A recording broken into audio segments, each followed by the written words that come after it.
जानकी जी के भी केवल सौभाग्य के चिन्ह रह गए। साड़ी धोती तो शरीर पर थी ही, पर माताओं को अपने सौभाग्य चिन्ह कभी उतारने नहीं चाहिए किसी भी स्थिति में, जब तक कि उनका पति दिवंगत न हुआ हो। पति के यदि पत्नी के सामने पति की मृत्यु होती है तो अपने सौभाग्य के चिन्ह पति के चरणों में अर्पित करके फिर एक महान साधिका के समान अपना शेष जीवन बड़ी पवित्रता से व्यतीत करती है। ये हमारे भारतवर्ष की पवित्र परंपरा है। आप लोग अन्यथा न माने और बुरा भी न माने, और बुरा मान जाएंगे तो उसमें हमारा कोई घाटा नहीं है, क्योंकि आपको प्रसन्न करके हमें कुछ आपसे चाहिए नहीं। तो आप बुरा मानो चाहे भला मानो, इससे कोई प्रयोजन नहीं है।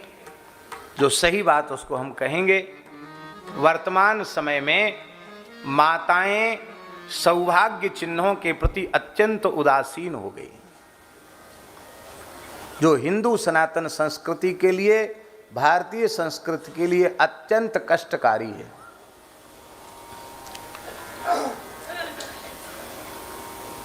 अभी कहाँ गए थे याद नहीं आ रहा, तो हमने कहा कौन है, बोले हमारी बहू है। बहू है? बहू कहाँ से लग रही है? बहू है हैं? हाँ, अहमदाबाद। हाँ, अहमदाबाद की ही बात। कहाँ से बहू लग रही भाई? गले में मंगलसूत्र नहीं है, मांग में सिंदूर नहीं है, पैर में बिछुड़ी नहीं है, पायल नहीं है। ये माताओं के सौभाग्य के चिन्ह हैं। कहाँ से बहू लग रही है?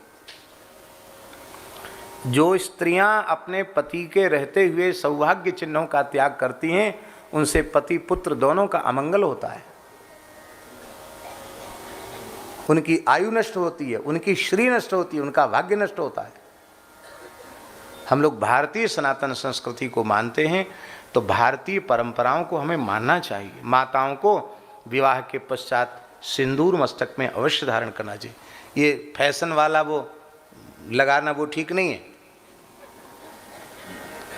देशी गाय का, वेद लक्षणा गाय का शुद्ध घृत, उस घृत में कर्पूर मिश्रित हो और थोड़ा सा शुद्ध सिंदूर, बहुत शुद्ध कोटि का सिंदूर, नकली सिंदूर नहीं, बढ़िया वाला सिंदूर, उस सिंदूर को घी में मथ करके उसको यहाँ धारण करने से सौभाग्य की वृद्धि होती है।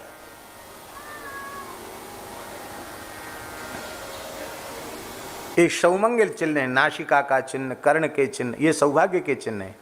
हाथ में चूड़ी, ये सौभाग्य के चिन्ह है। पैर में बिछूड़ी, ये सौभाग्य के चिन्ह है। इनको कभी नहीं त्यागना चाहिए।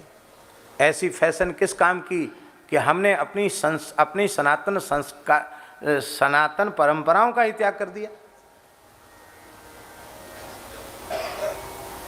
इसलिए कम से कम जो लोग सत्संग से जुड़े हुए हैं वो तो ऐसा निश्चय करें कि अपने बालक बालिका पवित्र भारतीय संस्कार युक्त वेशभूषा को धारण करें।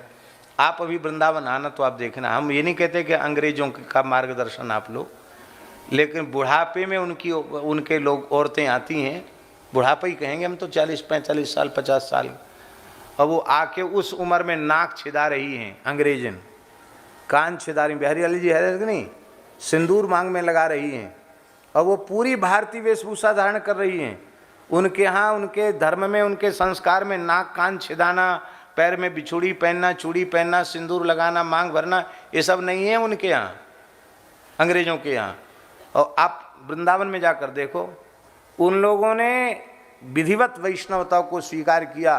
वो हम लोगों के धोती कुर्ता और सब को नकल कर रहे हैं, और ये सब अंग्रेज बने चले जा रहे हैं।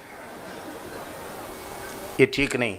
कई बार सत्संग करने वाले परिवारों में भी जाने के बाद जब इस प्रकार के संस्कार दिखाई पड़ते हैं तो मन में प्रसन्नता नहीं होती है। इसलिए हमारी प्रार्थना है, आप द्विजाति हैं, ब्राह्मण हैं अथवा क्षत्रिय हैं अथवा वैश्य हैं, आप यदि द्विजाति कुल में पैदा हुए हैं तो अपने संतान के समय से यज्ञोपवीत जरूर कराओ। उनको कम से कम सूर्यार्घ दें, कम से कम 1 माला गायत्री का जप करें। इतना भी करेंगे तो उनका द्विजातित्व सुरक्षित रहेगा।